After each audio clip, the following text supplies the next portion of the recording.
तकलीफ होती है। अभी एक सच्ची घटना मेरे साथ घटित हुई। मैं एक दिन कानपुर गया था भारत स्वाभिमान की सभा के लिए। तो कानपुर के रेलवे स्टेशन पे उतरा। उतरने के बाद शहर में बाहर आने के लिए नीचे पुल पर से उतर के आया तो एक छोटी सी चाय की दुकान थी। उस पर एक बेटी और एक मां और एक छोटा सा बेटा आपस में बात कर रहे थे।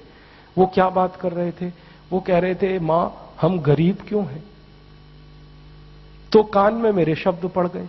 मैंने कहा ये इस तरह का प्रश्न कोई अपनी मां से पूछे तो मुझे लगा ये कोई साधारण लोग नहीं है, कुछ तो इनमें असाधारणपन है। चल के पूछा जाए कौन लोग हैं, परिचय लिया जाए। तो मैं गया उस दुकान पे, मैंने पूछा आप लोग कौन हैं? तो उन्होंने कहा कि हम तात्या टोपे के परिवार के लोग।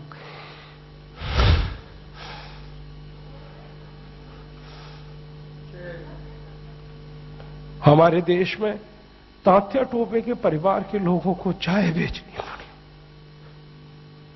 और गद्दारों को सिंहासन मिले, ऐसा ये देश हो गया। जिन लोगों ने तात्या टोपे को मरवाया था वो इस देश में मुख्यमंत्री रह चुके हैं, आपको मालूम है। और एक एक राज्य के नहीं, दो दो राज्य के मुख्यमंत्री रह चुके।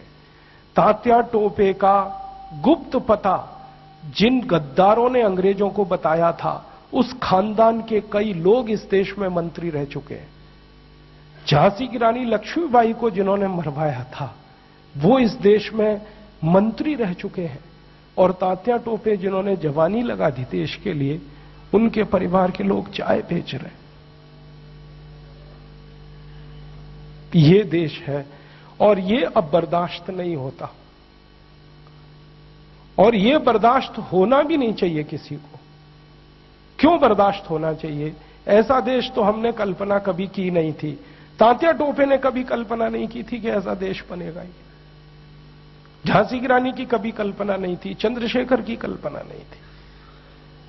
चंद्रशेखर जैसे क्रांतिवीर ने इस देश की क्या कल्पना की होगी। एक कहानी सुनाता हूं कि वो घर से भाग गए थे 13 साल की उम्र में।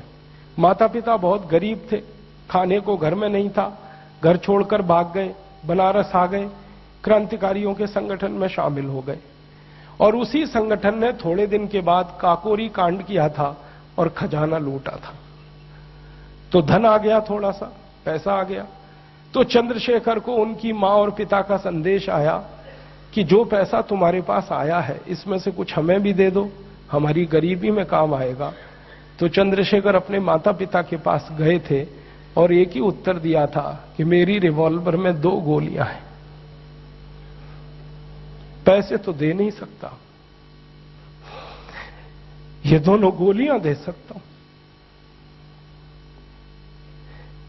ऐसा देश चंद्रशेखर का, ऐसा देश तात्या टोपे का अब लुट रहा है। तो फिर क्या करना चाहिए? तो मुझे लगता है कि अब फिर कोई दूसरी बड़ी लड़ाई की तैयारी करनी चाहिए। एक लड़ाई उन्होंने लड़ी, तात्या टोपे ने, झांसी की रानी ने, चंद्रशेखर ने। अब दूसरी लड़ाई हमें लड़नी पड़ेगी, इसके बिना कोई रास्ता नहीं।